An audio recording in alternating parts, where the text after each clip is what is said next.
Well. Happy Friday, everybody. We are back for Coop's Fantasy Football Fiasco. I'm with Fantasy Alarm, sponsored by FFPC. Today, part two of our solo crazy breakdown of free agency and the draft. Last week, we looked at the NFC teams, right? We went through team by team and just kind of broke down what happened in free agency, what it means for fantasy, and what's left that they could do in the NFL draft, right? And for our purposes, we're going to look at the picks they have in the first 3 rounds just because the hit rates are a lot higher. I mean, historically, you'll see guys every once in a while, a Stephon Diggs or a Puka Nakua come from day 3. But for the most part, those first 3 rounds are where teams go out and they fill needs, right? They go out and they say, okay, we're going to use this pick on a position of need and it's going to be impactful right away. So that's what we're going to look at. And why don't we get right into it? Because we got 16 teams to look at, only an hour. Last week, we did go slightly over an hour. So I'm trying to keep it close to an hour for you guys. So let's get started. Baltimore Ravens. Producer Matt's going to bring up the picks they have so you can see them right on the screen. Hopefully make it a little easier for you guys. We have the ticker run at the bottom too. But Ravens kind of playing it low key here, right? They do have 3 picks in the first 100. Nice. So they can make moves there, right? They're not going to draft a quarterback. Well, let's go through what they did first, and then we'll get to that. So kind of quiet in free agency. They lost Gus Edwards. He followed Greg Roman to the Chargers, but they brought in Derrick Henry, right? Derrick Henry, to me, this is kind of the perfect fit for him because he doesn't really catch passes, but Lamar Jackson doesn't really dump it down a ton. Like, he doesn't actively look for the running back. He likes to take it himself, or he likes to throw it downfield. But Todd Monken does call a lot of running back screens, and Derrick Henry's good at those. So he's going to benefit from the RPO, the run pass option with Lamar Jackson. He's a big bruiser, so he can score those touchdowns, and he's still going to get screens. So Derrick Henry, this is as good of a landing spot as you're going to get from him. And it also kind of saves us from other backs going there. Like, if a guy like Austin Eckler went there, I'd be a little disappointed because we count on Eckler to catch a ton of balls. And when you have a mobile quarterback and you have a system like this, it's not conducive to catching passes. So Derrick Henry went exactly where I wanted him to go. Good spot there. They lost Devin Duvernay. He's more of just a return guy at this stage. That's what he's going to do for the Jaguars. Now they lost guard John Simpson, is what it is. They're expected to lose Tyler Huntley, though at this stage, Tyler Huntley kind of missed the boat to some degree on the possibly being a starting quarterback, right? I mean, the odds weren't that good to begin with, but where could he even really go now where he can compete? I think his best bet is honestly to go to a team that's looking to draft a guy and just hope that guy face plants, right? Like, you look like where Sam Darnold went, where Jacoby Brissett went. That's where Huntley probably should do. They did sign Josh Johnson as their backup, so they have a backup for Lamar Jackson, right?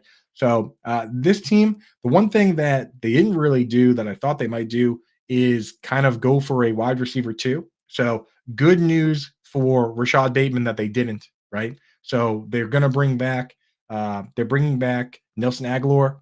Odell's probably gone, but they left the door open to him possibly coming back. But it's Zay Flowers, it's Rashad Bateman, it's Mark Andrews. Now, in the draft, as you can see on the screen, they pick at 30, they pick at 62, they pick at 93. Maybe they do go for a wide receiver, but probably unlikely at this stage.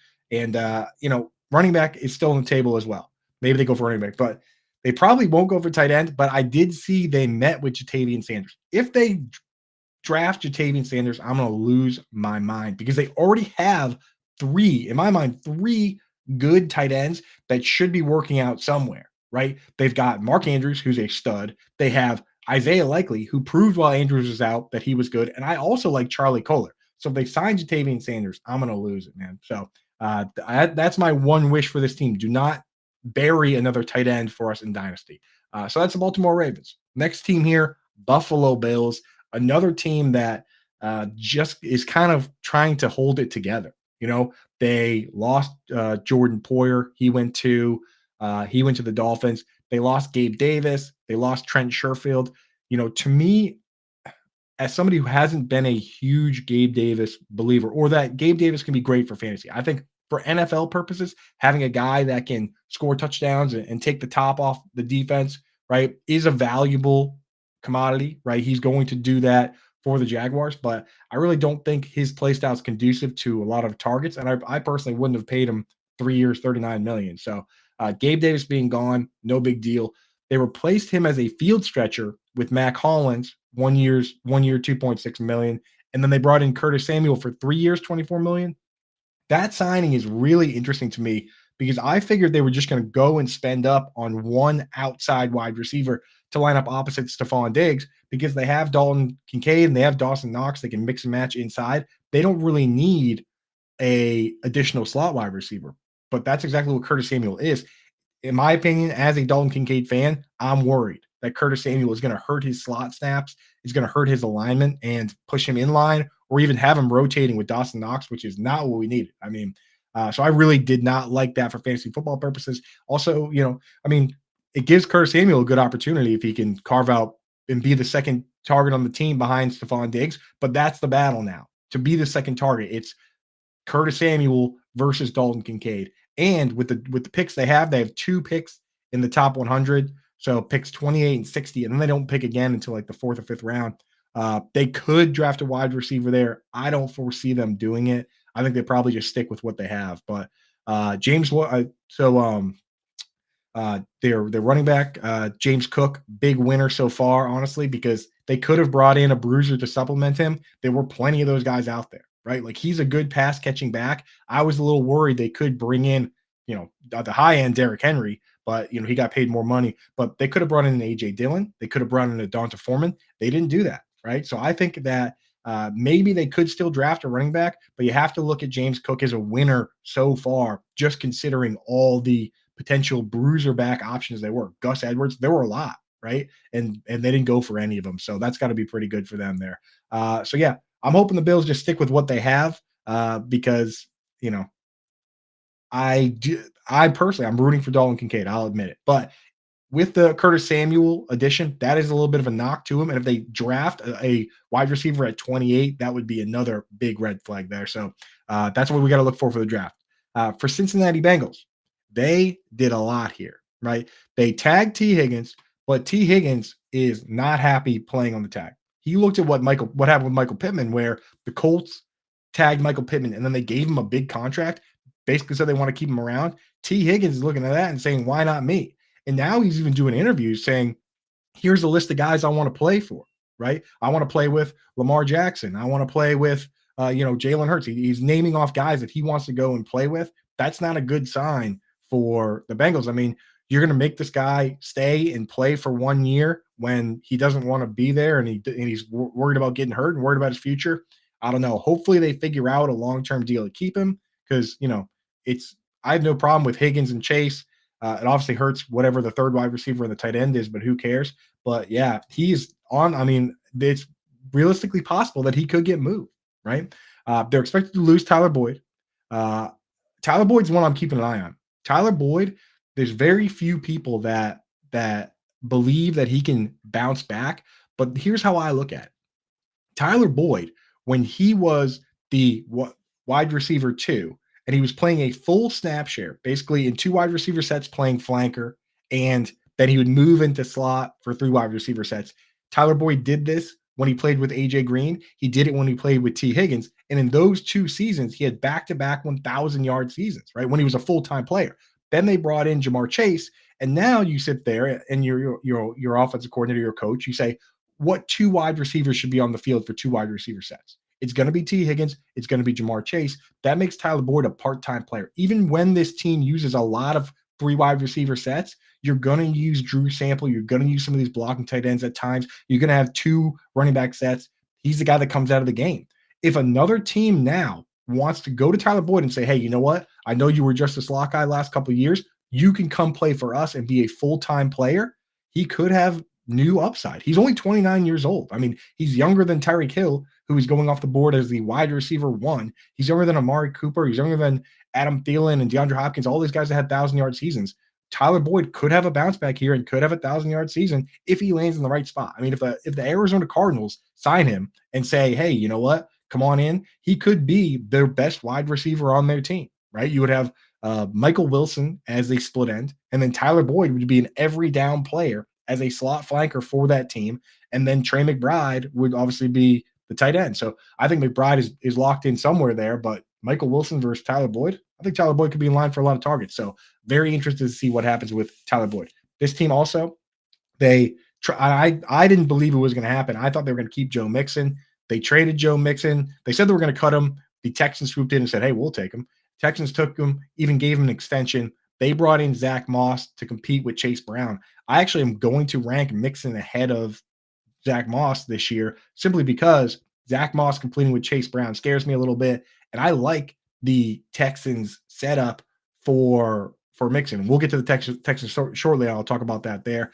Besides that, the Bengals signed Mike Gesicki, which they liked Tanner Hudson. So basically, they said, "Hey, is there a better version of Tanner Hudson out there, a tight end that we can run out of the slot?"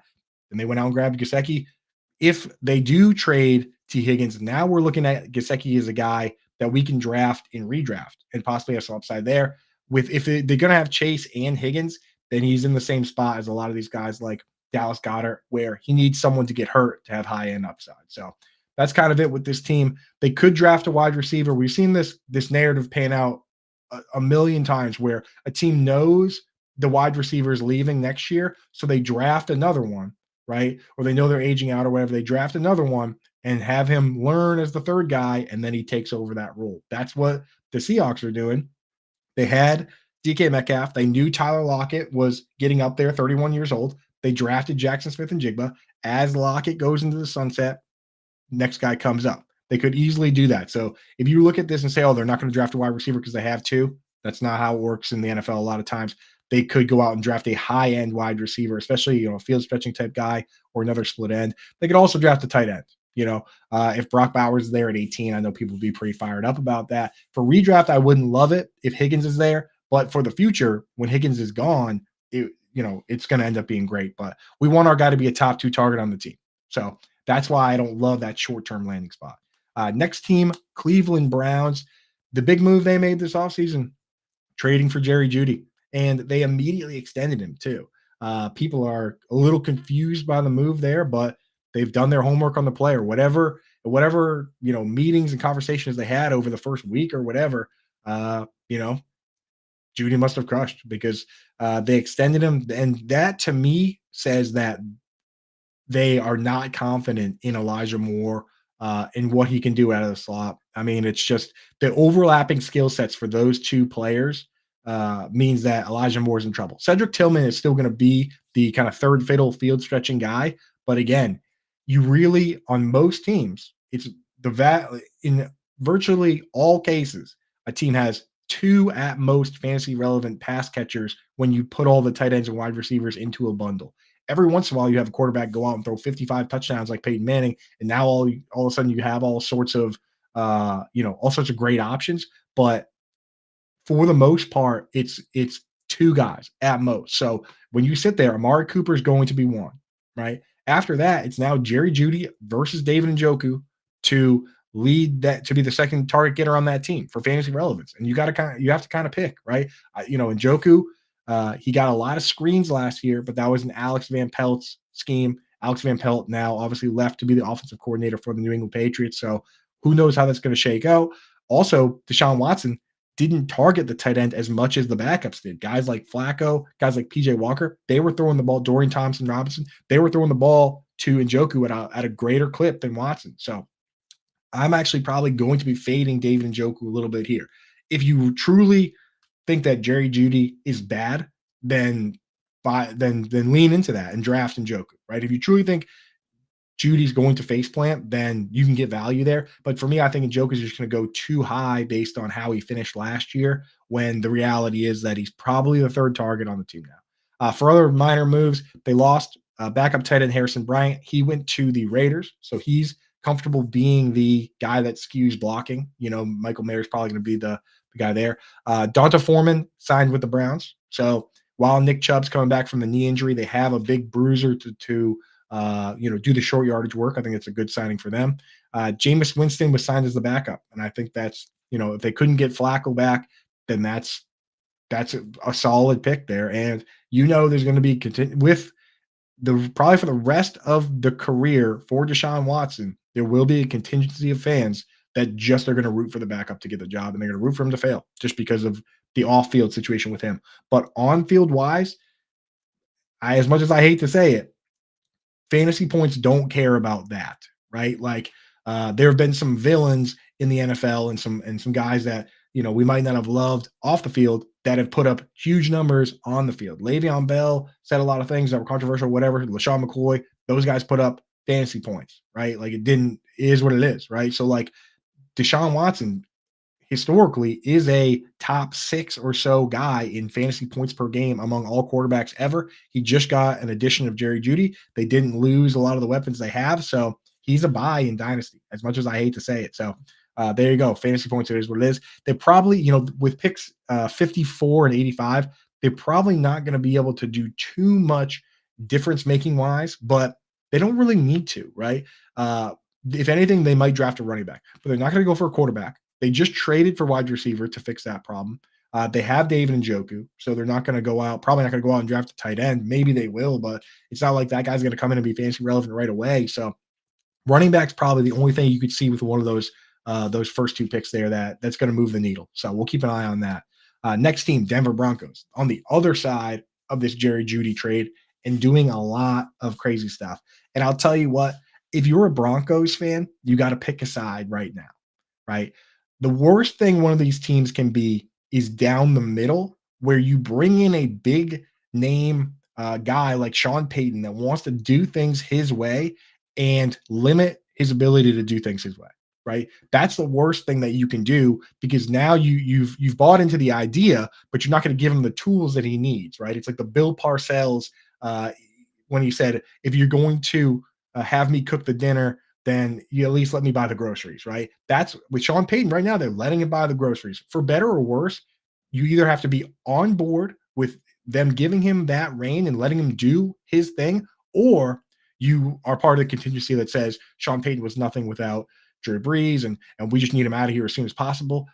But for now, the way I look at it as a unbiased witness is I'm saying, hey, you know what? Let him cook. Let him do his thing. If you think Russ and Judy, if he thinks those guys are, bad attitude guys or they're not fitting in, get him out. If he wants to bring in little Jordan Humphrey and Adam Trotman and Michael Burden and everybody that ever played for the Saints for him, and Michael Bandy, who played for Joe Lombardi with the Chargers, if he thinks those are good character guys and they're going to help the team, then let him do it, and let him build the team his way. And if it doesn't work, it doesn't work. And then you just cut bait with him and you go. But in this league, the worst thing you can be is wishy-washy and down the middle. So this year is probably going to be bad for the Broncos as they go through this transition. But on the other side, it's going to be built the way that they want it to be built, right? So I'll tell you, with all the moves here, it's good for Jarrett Stidham and whoever is going to get a chance to potentially start for this team. It's good for Courtland Sutton or at least Courtland Sutton stays where he was, right? Because he was already the split end. He's still the split end.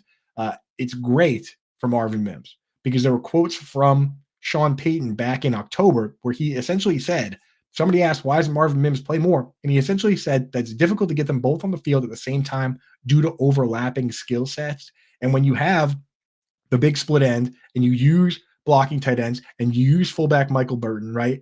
It's you can't just go out and have multiple flankers on the field at the same time. So it makes sense. If you're going to have Judy out there, it's hard to get Mims out there at the same time. Now they can do that, right? So definitely with no Judy, more work for Mims. So Mims is trending up. We'll see if it pans out, but he should get more opportunity. And then Greg Dulcich, I mean, as of right now, he didn't play virtually all of last year because of the hamstring issues. If he can get healthy, he's in a good spot. But keep in mind that George Patton has said, the GM has said that they need to figure out the position. And he even mentioned, he goes, I know Greg's been hurt, but we need somebody that can help us over the middle. So don't rule out drafting a tight end as well. So they have picks 12 and 76. Quarterback is on the table at 12. No question. Wide receiver now potentially on the table, but I wouldn't do that if I were them. I would just roll and see what you have with Mims. And then tight end, of course, is on the table as well. If you're a Javonte Williams fan, the offseason so far has gone well for you because there was a real possibility that Joe Lombardi could have brought his old friend Austin Eckler in.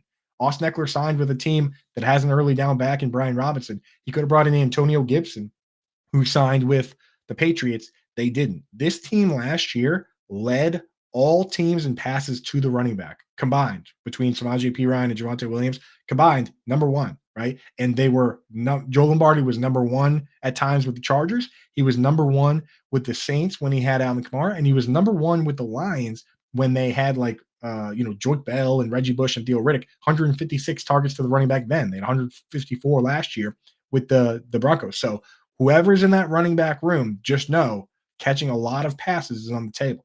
Even Samaje P. Ryan or and whoever's a secondary passing down back. So not a bad spot if you're looking for full PPR fill-ins, right?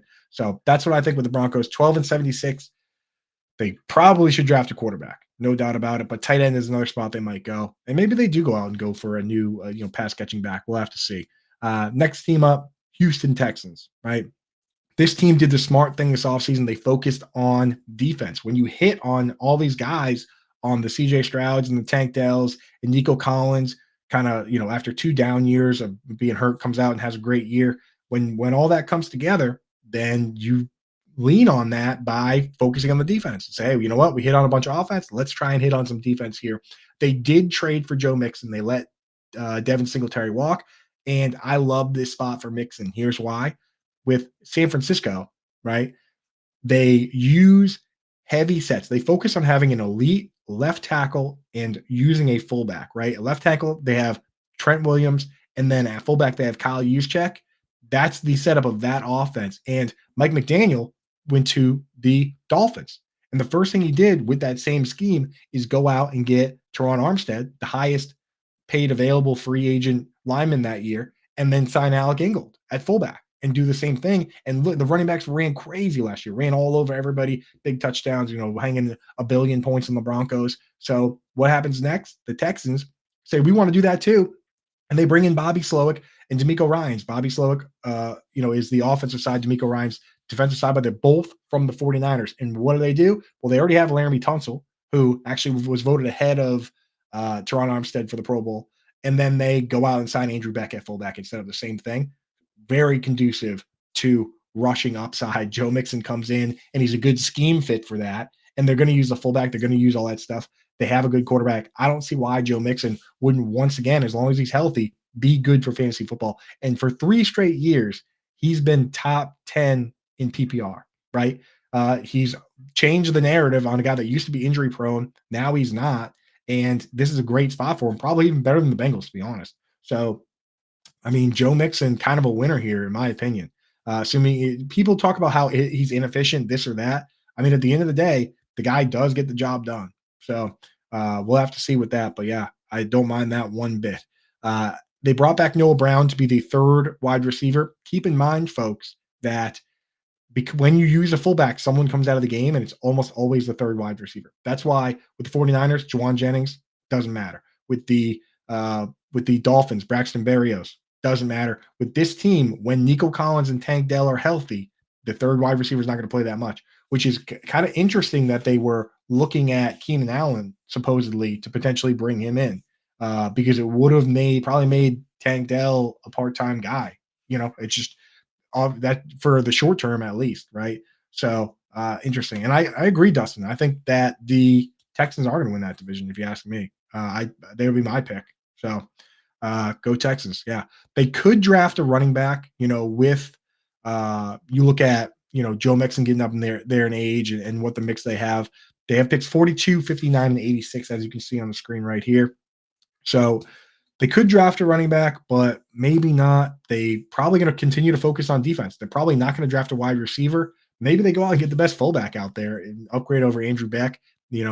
I try to look at the grades and stuff for Pro Football Focus, but it's so hard to get a read on who's a really good fullback or not. We know Juszczyk is, we know Patrick Ricard, we know Alec Ingold, but like after that, I don't know if Andrew Beck's amazing or not. So maybe they do go out and get a fullback, but not going to be super impactful for fantasy football. And so I'll tell you what, with this setup, right? CJ Stroud, Nico Collins, Tank Dell, Dalton Schultz is a guy that I don't love in redraft, but he still, he's going to get touchdowns from time to time. When everyone was healthy, he was only getting 4.4 targets a game. When Nico Collins or Tank Dell were out of the game, he was getting 7 targets a game. So Tank Dell were kind of fading. But here's the thing. With this team right now, the pieces are kind of set in place. we can draft these guys with confidence early in drafts. And where I'm taking advantage of that right now is best ball drafts. FFPC right now already has their way too early best ball drafts, but it's never way too early for us because we're plugged in. We're talking about this stuff in March and we're taking advantage of it. So, what I like to do in these best ball drafts is first I go over to my FFPC, use promo code Coop, where they'll give me 25 bucks when I deposit 35 or more if I'm a first time player. So I take advantage of that first. Go get set up. And then what I do is early on in drafts, I just draft stars. And then after that, I focus on guys where I can be confident their role is not going to change, where they're locked in. I look at these guys like Joe Mixon. He's going to start for this team. Nico Collins and Tank Dell are the two outside guys, and they're going to use a fullback, which is going to consolidate the targets there. I start focusing on those guys, right? Tyreek Hill, Jalen Waddle, same thing. They're not going anywhere. I get as many of those guys as I can. And then later on in the draft, that's when I start just leaning into uncertainty. And I start picking these rookies that I think could have an impact, or I start picking guys where I look at it and say, okay, what if they draft somebody, but what if they don't? Then now this guy steps up. Now Marvin Mims steps up and he has a big role. So that's kind of the formula I've been using. If you want to take advantage of that and the information from this show right now, go over to myffpc.com, use promo code Coop. First time depositors, they'll give you 25 bucks when you deposit 35 or more. We're going to take advantage of all this stuff. That's why we're talking about it now. And then we have the draft coming up. And because we're talking about good landing spots, bad landing spots, we'll take advantage of it in our rookie drafts too. So that's the Texans. That's FFPC. Let's move on to the Colts.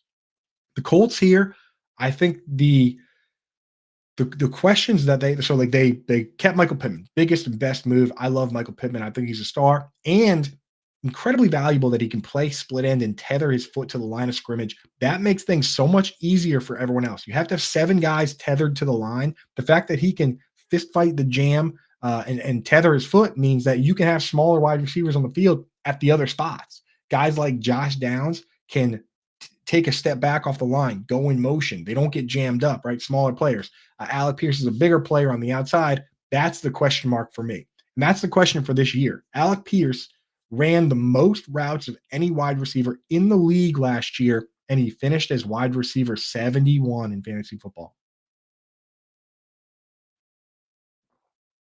71. Led the league in routes run, 71. To me, that is, I mean, I don't have to explain why that's the biggest example of inefficiency there is out there. So this team, I feel, in my opinion, if he doesn't take a step forward early, they need to flip the snaps for Josh Downs and Alec Pierce. And what you're going to have, what you had last year was in 2 wide receiver sets, it was Pittman and Pierce, and then Downs would come in and play slot for 3 wide. What if Pierce doesn't take a step forward, it should be Pittman on one side and Downs on the other side. And because in a lot of those formations, you're using 2 tight ends anyway, Downs doesn't have to be tethered to the line, right? And then when you go to 3 wide, then you move Downs inside and bring Pierce in on the outside. That's what a lot of teams do. Garrett Wilson and CeeDee Lamb and Keenan Allen and Cooper Kupp and Chris Godwin, they play slot when there's 3 guys out there, 3 wide receivers, but in 2 wide receivers, they stay out there. And that's what I want to see for this year. So we're going to find out fairly early who's going to be playing what role, but that's where the upside for Josh Downs comes from if it happens. And if Alec Pierce takes a step forward, there could be upside for him as well, you know? So that's how we're going to look at that situation. They lost Gardner Minshew to, they lost him to the Raiders. He's going to probably be the starter for that team. We'll talk about him later. They lost Zach Moss to the Bengals. He earned it while Jonathan Taylor was hurt. But when Jonathan Taylor's healthy, it's the Taylor show. So they weren't going to pay Zach Moss to be a backup. Glad he was able to prove that he deserves money, man. Like, I love it's good. It's great to see guys like that get paid, man. Because to us, we look at the contracts and we're like, this guy got $4 million, $8 million. $8 million changes your life. $1 million does. And I know it's all relative because of what these guys do for work, but Zach Moss getting $8 million is life-changing money for him. So congratulations to him. And it'll be interesting to watch him with the Bengals, see what he does over there. Isaiah McKenzie, we talked about him when we did our preview of free agency, that he was done because he got suspended for conduct detrimental to the team, where they basically said, like, you're not playing for us for the rest of the year because he broke some sort of rules. He's been like teasing it on Twitter. He's like, I got a story to tell, blah, blah, blah. Netflix, get on that. BJ Levin, I would love for, maybe I'll hit him up. He makes documentaries, see if he can get something done there. But like, I want to know what happened. But he was gone. And he went back to play with Brian Dable. We'll talk about him in a little bit. But yeah, they Colts also brought in Joe Flacco as a backup. I think that's smart, right? Anthony Richardson's the guy. There's been debates across the board on whether being a mobile quarterback makes you more or less injury prone, right? Which to me, you know what? The studies say that it doesn't make you more injury prone. That's fine. But what does that mean? That they're just exactly as injury prone as every other quarterback, where a lot of quarterbacks got hurt last year? Then yeah, I mean, like they're going to stay in the pocket or they're going to go on the move. Either way, it creates, they play football. So you got to have somebody that can step in and lead this team. If someone wants to give Minshew $25 million, then you got to find somebody else. Joe Flacco coming in, great decision there. The question, so I look at picks 15, 46, 82, probably not going to take a running back, not going to take a quarterback. I don't really see a need to take wide receiver, but maybe tight end is where maybe, because like Jelani Woods missed the whole season last year. Kylan Granson isn't the answer. He's gotten a million opportunities. As much as I was a Kylan Granson fan, he's gotten a lot of chances. Will Mallory, probably too young to just really come in and just take over as a starter. Mo Alley Cox is more of just a blocking tight end. Like, this is a spot where, you bring in the right guy, and now you can release some of these other guys and free up a lot of roster spots. So tight end is the kind of the impact move there, though I can see them going just offensive line and defense. We're gonna take these picks and talk about what might happen for fantasy football, but just keep in mind that like not every team is going to draft a running back or wide receiver. So there you go. Next team, Jacksonville Jaguars. They a big one here. Lost Calvin Ridley. He got paid a lot of money, a lot more money than I thought he was going to. He got paid the big bag at 29 years old, right? So, I mean, Gabe Davis to me is a downgrade, as flat out. So I don't think that, Trevor Lawrence, great player, could take a step forward just, as you get better and we have to keep in mind that these young guys could get better as they keep practicing and stuff. But anytime there's a downgrade in the weapons, we have to be a little concerned. Obviously they still have Ingram, they have Christian Kirk. Gabe Davis is going to stretch the field on the outside. They gave him, 3 years, $39 million, but he's not Calvin Ridley. So, Trevor Lawrence should still be fine. They brought in Devin Duvernay, mostly a return man at this point. They retained Dearness Johnson, which is good news if you're a Travis Etienne fan. If you are a fan of a running back for fantasy football, you want the team bringing in guys that are non-threatening, right? You want teams bringing in guys that you don't think could possibly take over that job. So if the backfield is once again Travis Etienne and Dearness Johnson and Tank Bigsby, that's good news. What you didn't want is what happened in Washington, where they brought in Austin Eckler. And now they said Brian Robinson is going to get the early downs. Austin Eckler is going to get the pass downs. That's a nightmare, right? There's a lot of guys like Tajay Spears. We're going to talk about him coming up shortly, like nightmare situation. So it's so far been good news for Travis Etienne. They could still draft somebody, but even then, give me the guy that they have. Give me the incumbent guy that I've seen do well up against a rookie anytime. Even we've seen it with Chris Carson when he was with the Seahawks. Good running back. They draft Rashad Penny in the first round, and it just turns out that Penny's a rookie and Carson was better. And that's how it goes. I know Carson suffered the neck injury, but you know what? I'll take a guy that I like against a rookie any day of the week. So could draft a wide receiver. Probably not going to draft a tight end because they drafted one last year and they have Ingram. And running back, maybe. We'll see. But wide receiver is where I could see them making a move here, which would make a lot of sense to have Gabe Davis as kind of your wide receiver 3 with Christian Kirk in the slot and another guy outside. So that's it for the Jags.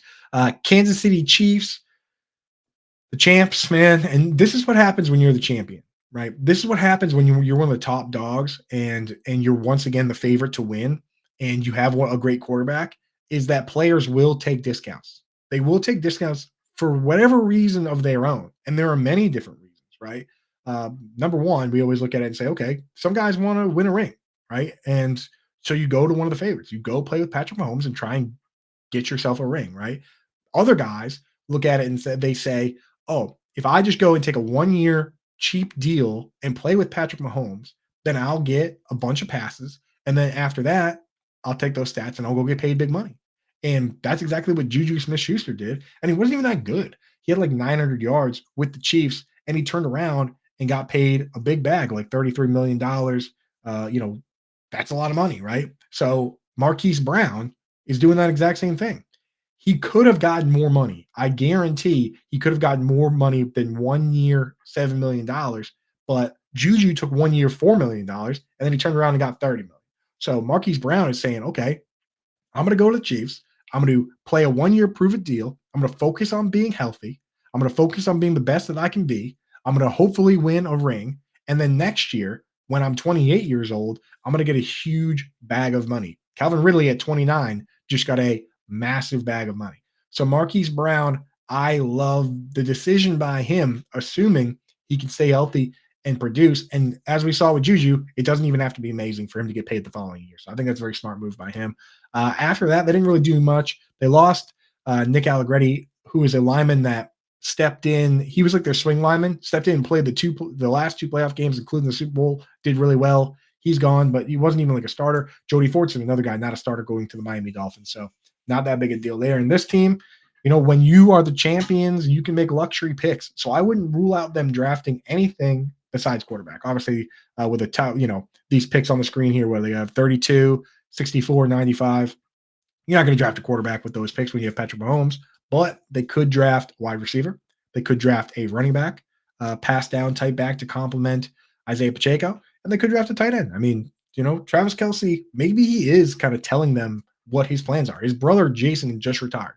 So maybe he is saying, hey, you know what, I'm going to play this year, but no promises after that. So maybe they do draft a tight end, you know? Something to keep an eye on. Absolutely. They brought in Irv Smith Jr. to give him a little tryout. So maybe they do that tight end, whatever tight end they bring in, especially if it's a high pick. That's got to have my eye on, because here's the thing that happens all the time in the NFL is the quarterbacks play longer than the other players, right? Tom Brady had a full career before Gronk. He had a career with Gronk, and then he played without Gronk, right? Like, there's a lot of these guys where it's like Travis Kelce will retire and Patrick Mahomes will continue to be elite for a long time. I want to have whoever's going to be around for that era, right? I want Rashee Rice. I want whoever's going to stick around for that era of football. So sign me up for whatever tight end. If they draft a tight end with any sort of draft capital, is a good landing spot long term. Short term, obviously, it's terrible because you're behind Travis Kelce, but long term, it's a good landing spot, no doubt about it. Las Vegas Raiders, next team here, lost Josh Jacobs, lost Jimmy G, lost Austin Hooper. A lot of the classic when you turn over to a new regime, a lot of the guys associated with the previous coach are going to be gone. You know, Brandon Bolden, maybe they keep him around because he plays on like 19 different special teams units, but a lot of those guys you're going to see them move on from. You know, they did move on from Hunter Renfrow rather than Jacoby Myers. So they do like Myers, even though he was a past regime guy, but that's where they're at. So you're going to have Devontae Adams, who there's always going to be trade rumors swirling around him. But for the time being, it's Adams, it's Jacoby Myers, it's Michael Mayer, and now Gardner Minshew comes in. He's probably going to start for this team. If you have Gardner Minshew in your dynasty league, you got to be at least a little bit pumped here that this guy could have ended up being a backup. There's a lot of guys that were in a similar spot that ended up going somewhere and being backups. Justin Fields, believe it or not, was not as coveted as Minshew. I mean, like, he's a backup. He got traded for, what, a 6th-round pick that could be a 4th. I mean, in the future, that's not a lot of capital. Whereas Minshew got 25 million, 15 million guaranteed. And say what you like, I think there should be a competition with Aiden O'Connell. I think Aiden O'Connell has deserved the right to compete, but these teams don't like wasting money, right? They like being right with their hunches and with they place their money. Like, of course, it would be great if Aiden O'Connell just beat out Minshew and he's the man, and then you can try and get out of that Minshew contract and you have your guy for the future. But when you give a guy 15 million guaranteed, it does sting if he's not good. So Minshew's going to get every chance to start for this team. I believe, $15 million is no joke, guaranteed, and 25 total is what the contract is. This team replaced Austin Hooper with Harrison Bryant. They brought in Alexander Madison, which, again, we talked about this with Travis Etienne. That, in my opinion, is good news for Zamir White, because Alexander Madison is just not a high-end back. They didn't bring in Saquon Barkley. They didn't bring back Josh Jacobs. They didn't bring in Derrick Henry, Tony Pollard, even Gus Edwards or any of these, any of these other guys they could have brought in. They brought in Alexander Madison. That means Zamir White is absolutely uh, in the chair to be the starter. And in my opinion, I think it's better that they bring in Alexander Madison than no one, because if they bring in no one, that makes them a real candidate to draft a running back. We don't want that. We want them to fill this room with mediocre players behind Zamir White. That's the best case scenario. So, as a Zamir White guy and fan, I think that's a good move for him. I think that's great, right? They have picks 13, 44, and 77 as their kind of killer first, top 100 picks. You could do a lot of damage with those picks, right? 13, they could take a quarterback. They could draft anything. Honestly, I don't think they draft a running back or a tight end. They just drafted Michael Mayer. He's got to get his opportunity here. But they could draft a quarterback. They could draft a wide receiver. Probably it's either going to be quarterback or I don't think they draft a wide receiver with Adams and Jacoby Myers. Just not necessary. So I think if anything at 13, they pick a QB. Later on, it's a deep class, so they could take wide receiver at 44 or 77. We'll have to see, but I'm not. This isn't one where I look at it like we did with the Cardinals last Friday, and we just say that he's the guy. Like we just say like they're definitely going to draft Marvin Harrison Jr. Like we're going to try and identify as best we can who might draft, but this team's probably not going to. And I see Anthony in the chat. Minshew or buy low on Bryce. And I see you in the chat as well, Toronto Dave. Shout out to the Toronto area. Could be a QB2 in Dynasty. Minshew could be a QB2 in your Superflex leagues, no doubt about it, right? He's got Devontae Adams, which is all you need in this world. But I would actually rather buy low on Bryce. The upside is higher. The team went out and they traded for Deontay Johnson, and they also added 2 guards, paid $150 million for Hunt, and I believe the other one was Damian Lewis. So they're doing what they can. Not to mention, Trevor Lawrence had a terrible rookie season with Urban Meyer and that old coaching staff and the GM and stuff. They turned around and fired all those people and brought in new coaches, and it just looked better immediately. Well, what happened with the Panthers? They turned around and fired everybody. They fired they fired the GM, Scott Fittering. They fired the head coach, brought in all new GM, all new coaches. They're making all these new moves. I am definitely willing to buy low on Bryce Young. And if it's bad again this year, then maybe we turn around and say, okay, that's it. But I mean, you got to give the guy a chance. Minshew is never going to just turn into like a super mega star at this stage. I'm sorry. But Bryce Young, I'm not ruling it out. So there you go. Next team, Los Angeles Chargers. Boy, this team, big changes, man. The times are a-changing. You had a team that was focused on huck it, chuck it football with Kellen Moore and all these wide receivers and a pass-catching running back and everything. And the new regime wants to do the opposite of that entirely. Jim Harbaugh and Greg Roman, they want to pound the football. They want to smack you in the face. They want to slow the game down. So they went out and made that clear, right? They traded Keenan Allen. They cut Mike Williams. They lost Austin Eckler in free agency. They lost Gerald Everett in free agency. Keenan Allen, Austin Eckler, Gerald Everett were your top 3 target getters last season. And Mike Williams would have been top 4 with those guys, but he tore his ACL like 3 weeks in the season. So they basically just said, hey, you know what? We don't need to throw the ball. We're going to run it all over the place. And this is a good opportunity now for the guys that are left over. Quentin Johnson is going to get a shot, right? He's going to be a full-time player. He kind of got a shot last year. I'm not necessarily ruling him out, though I will say this. He got a lot of snaps last year, and it was pretty inefficient. That is scary, considering how efficient some guys were on limited snaps.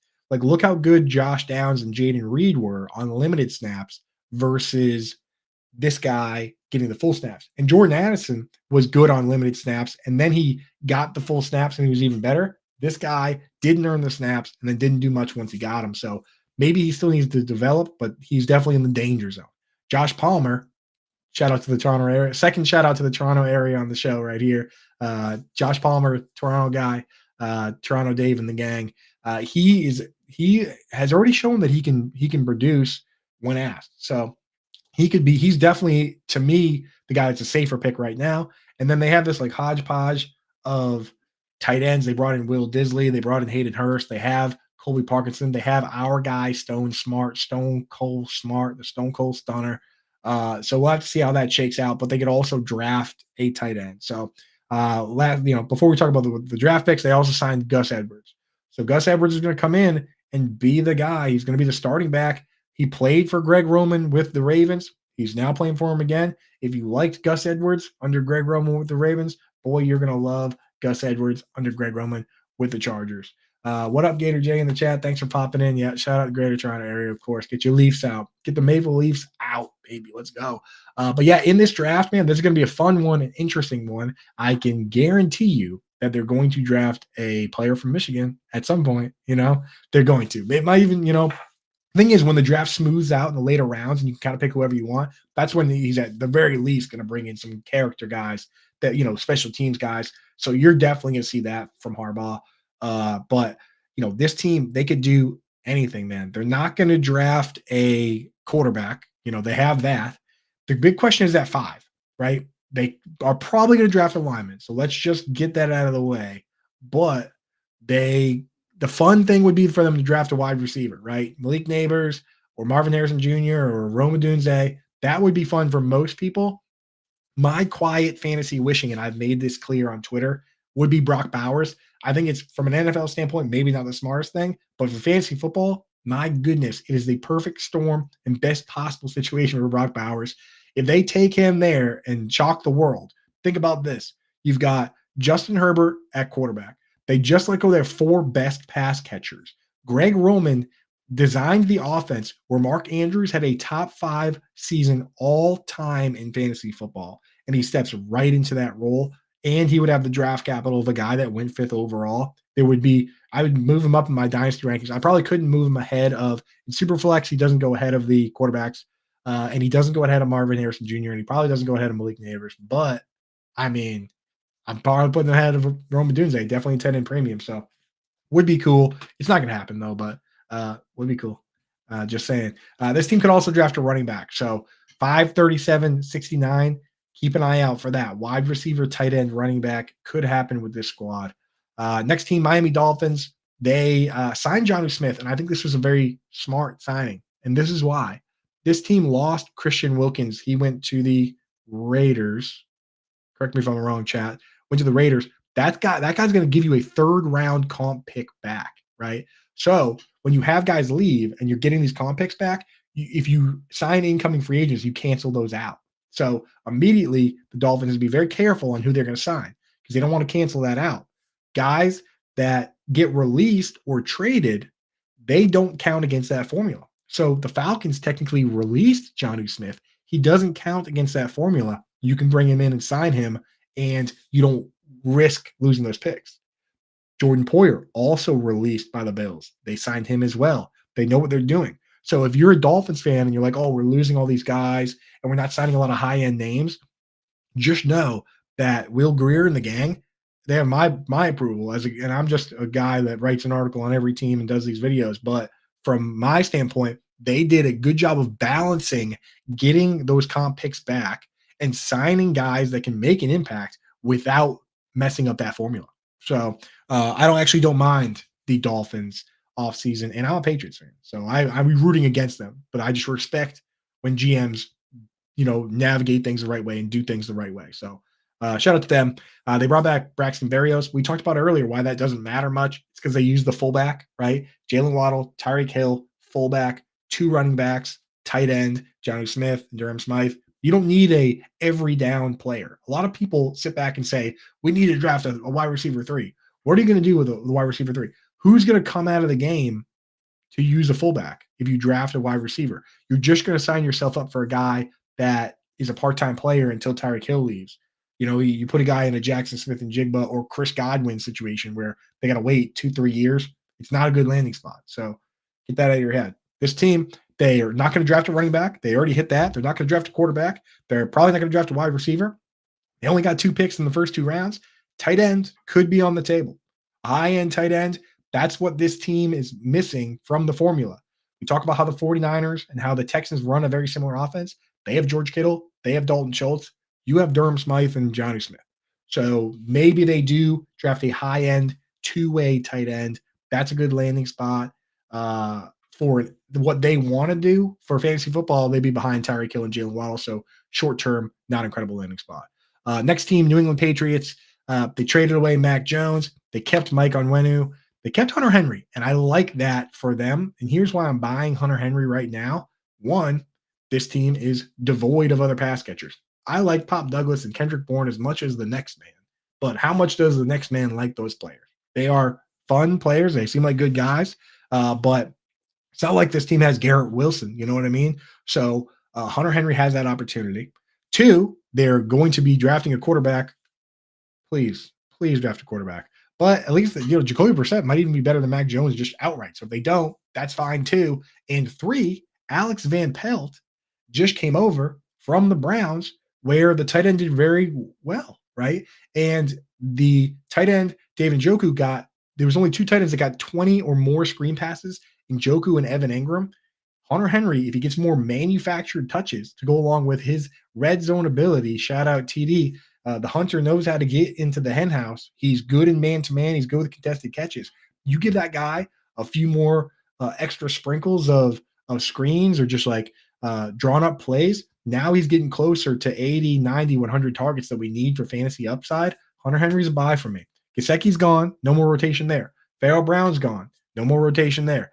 They cut Devontae Parker. He had offset language in his contract that let the Eagles sign him for $1.2 million. The Patriots are picking up the rest of that tab. They signed Antonio Gibson, who's going to do some pass catching stuff, but keep in mind, he also returns kicks. So might not, hurt Ramondre Stevenson that much. He could be more for his return ability, but Jalen Reagor, they kept him too, who also returns kicks. So hard to say. And then KJ Osborne, 1 year, $4 million, not a super impactful in my opinion. I know there's a small contingency of KJ Osborne truthers.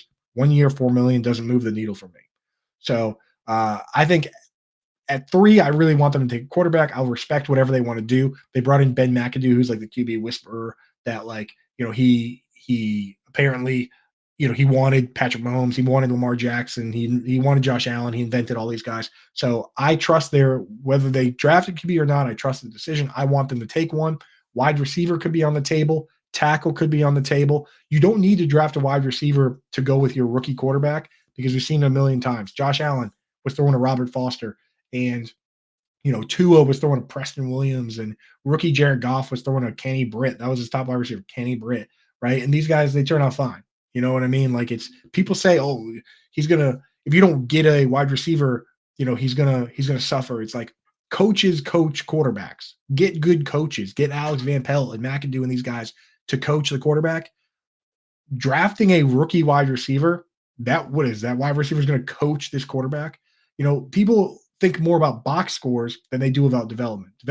Box score is not development. You need to develop this player, and throwing the ball to Calvin Ridley in practice is not going to develop this player. Calvin Ridley is not going to come over and coach the player. You have coaches to do that. Jacoby Brissett is going to coach this player. So enough on that. But if you want to take advantage of this stuff now, so like we talked about the best ball earlier, and I'm like Hunter Henry's a buy in Dynasty, FFPC is the main place where I play Dynasty, right?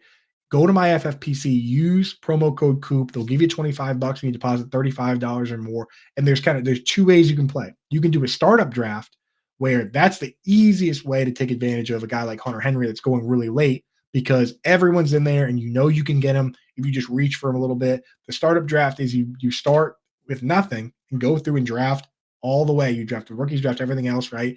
So you can do a startup, or you could go out and take over an orphan team, which that's a lot of fun too, because that's an existing team that someone's abandoned, right? And you come in and you basically make a list of the guys you like that they had, you keep them, and then you take all the players you don't like and you trade them away.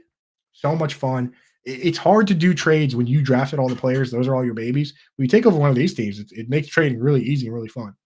So I kind of like doing both. Go to myffpc.com, use promo code Coop. The link is in the description, or you can hit that QR code there and get set up there. But yeah, if I'm doing a startup and look at Hunter Henry's value, he's going to be somewhere on my team, and it's just Dynasty. You have deeper rosters. It gives you a lot more opportunity to roster some of these guys that you wouldn't draft in like a redraft league or best ball. So let's get through the last of these teams. I'm going to go quick because I kind of spent a little too much time talking about Hunter Henry there. But New York Jets, They signed Mike Williams, signed Tyron Smith. This team is going for the razor's edge approach. You've got Aaron Rodgers coming off a torn Achilles, injury prone. I mean, like Tyron Smith, super injury prone. Mike Williams already was injury prone coming off a torn ACL. Like this team is just going for it, man. They're like high risk, high reward, try and win right now while the window's open. I think it's smart. Like, even again, see all the Patriot stuff behind me. I just like when teams do the right thing, what's in the best for their organization. This is the team that should be going and buying all the old players and all the injured players or whatever and say, you know what? Let's put it together. We have 1 or 2 seasons of Aaron Rodgers to try and get it done. Let's try and get it done now. Right. At picks 10 and 72, they could take a quarterback at 10, but that goes against what I just said. You know what I mean? Like, you have to balance the future and now. And if the right guy's there, you take him, but that's not helping you win now. So at 10, they just needed, I think they should take the best available player that helps them win now. Maybe it's a wide receiver, but it's probably a defensive player or offensive lineman at this stage because they have Mike Williams, they have Garrett Wilson, right? They could take a tight end too. I'm not really sold on Tyler, not at 10, at like 72. I mean, if Brock Bowers is there, then yeah, do it, right? And then you can just start him at wide receiver and have Tyler Conklin in line, and your 3 wide receivers are Garrett Wilson and Mike Williams on the outside and Brock Bowers in the slot. I mean, it's not crazy. So could be something they do, but yeah, I mean, Breece Hall is awesome. They're not going to take a running back, and they kind of fixed their wide receiver problem with the Mike Williams signing. Pittsburgh Steelers, next team, a lot of movement here. Signed Russell Wilson, traded for Justin Fields. The job belongs to Russell Wilson. Next year, they have a decision to make. They can't pay Russell Wilson until the season's over because that money would go to the Broncos, right? So they have to wait for the season over. They said they plan to extend him, but play it out, right? And then they have the perfect excuse to not pay him now, play out the year, and then decide between Russell Wilson and Justin Fields in 2025. It's great. They have one decision to make on Justin Fields coming up May 2nd. They have to either pick up his 5th-year option or not. I don't think they will, right? The other thing is they have another guy that was a first-round pick, Najee Harris. They have to decide if they're going to pick up his 5th-round option. And don't be surprised when they do.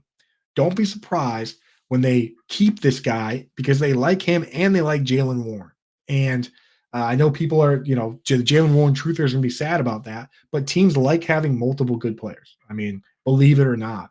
And Najee Harris, quietly, has been in the league for 3 years. And over that span, he has the 4th most, he has the 2nd most carries, the 4th most rushing yards of any running back over the 3 years he's been in the league. It's only like Derrick Henry and Jonathan Taylor that are essentially ahead of this guy. Like, he is a good runner, right? It's just that they have multiple backs, so they mix and match multiple. So don't be surprised when they keep Najee Harris, and don't be sad because that's just the way it goes in this league sometimes.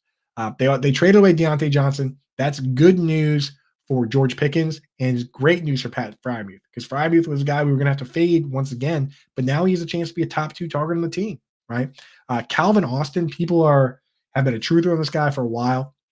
Personally, this is, in my opinion, a good window to sell Calvin Austin, just because this is the team that has been the best in the league at drafting wide receivers. Recently, the Packers have caught up a little bit, but the number 1 team at drafting wide receivers, why not lean into their skill set? Trade away Deontay Johnson if you're not going to extend him, and then potentially draft a wide receiver. So that's what I think here. I think this team is, with picks 20, 51, 84, and 98, at any one of those spots, if the right guy is there, they could take a wide receiver, and that would vaporize Calvin Austin's value. I already expect Pat Freiermuth and Pickens to get more targets than Calvin Austin, and I don't think Russell Wilson is going to support 3 fantasy relevant players. So sell Calvin Austin right now. I know people don't like to hear that kind of stuff, but that's what I would do. Titans, they signed Calvin Ridley, big money signing. Definitely hurts Treylon Burks. DeAndre Hopkins is going to be opposite him. It also hurts Chigakonkwo and Josh Wiley, the tight ends there. That's the way she goes sometimes in this game that we play. They lost Derrick Henry. Derrick Henry left for 2 years, $16 million, and they signed Pollard for 3 years, $21 million. That's $7 million per year for Pollard, $8 million for Henry. So they're just playing for the future, going with the younger back. That's just what you got to do. They kept Nick Westbrook-Akine. Whatever, the fact that he decided to stay, even though they're bringing in Ridley and they have Hopkins and Burks, I mean, just speaks to him maybe knowing that he's not that he's just a kind of journeyman type guy and being happy to be there. They only have 2 picks at 7 and 38, and I think that they did enough with the weapons that they don't, you've got now you have Will Levis, Hopkins, Ridley, Burks, Chig, Tony Pollard. You're probably not going to draft a tight ends. That's probably the most likely scenario if they're going to draft a weapon. But I don't think they do that. So yeah, I'm not too worried about this team doing that. Swamp Donkey in the chat. Shout out to the Twitch gang popping in. Twitch glasses for the Twitch gang. Swamp Donkey coming over from Twitch. I don't know if you talked about it, but how do you feel about Hollywood Brown this year in KC? I did talk about it. I talked about it for about 5 minutes. After the video is over, there will be timestamps on the this side with the chapters for each team. And I talked about Marquise Brown for a while. I like him in fantasy because of the move, and I think he's very smart to do that move, and I think he's going to get paid a lot of money next year, either by the Chiefs or somebody else. So I like the move. I think it's smart. But yeah, check that out after the video is over. We'll get the timestamps up there for you guys. Next team here is the Carolina. Where am I at here? Next team here is the what happened with the show sheet here? No, I think that's it. That's the last team. Tennessee Titans. We're done. Look at that. 1 hour, 1 minute over. 1 minute over. And that was only for Swamp Donkey that we went 1 minute over. So that's it. That's the AFC. We did the NFC last week, and it's all going to be up there, all going to be ready to rock and roll. Thank you guys for tuning in, hanging out. Gator J, Toronto Dave, Swamp Donkey, the whole gang, Ani Coop, Dustin. Thank you guys for popping it in. You guys, the reason I do this, it's like middle of March, downtime, but we're going to take advantage. If you want to take advantage now and keep the fantasy football season going, myffpc.com, promo code Coop. They'll give you $25 when you deposit 35 or more. Go in there, do a best ball team now, and draft all these guys that we know are set and solid and in place, the Nico Collins and Tank Dells. And then if you want to take advantage of your hunches, then you do the Dynasty League, right? You go and you draft the Hunter Henrys and those type guys, and you draft the talent you believe in long-term, maybe even take over an orphan team. So go to MyFFPC, use promo code Coop now. First-time depositors, they give you $25 when you deposit 35 or more. But that's it for us. Thank you guys for hanging out, and we'll catch you guys next Wednesday with our guest, Pat Fitzmaurice, to talk a little rookie talk, baby. Let's go.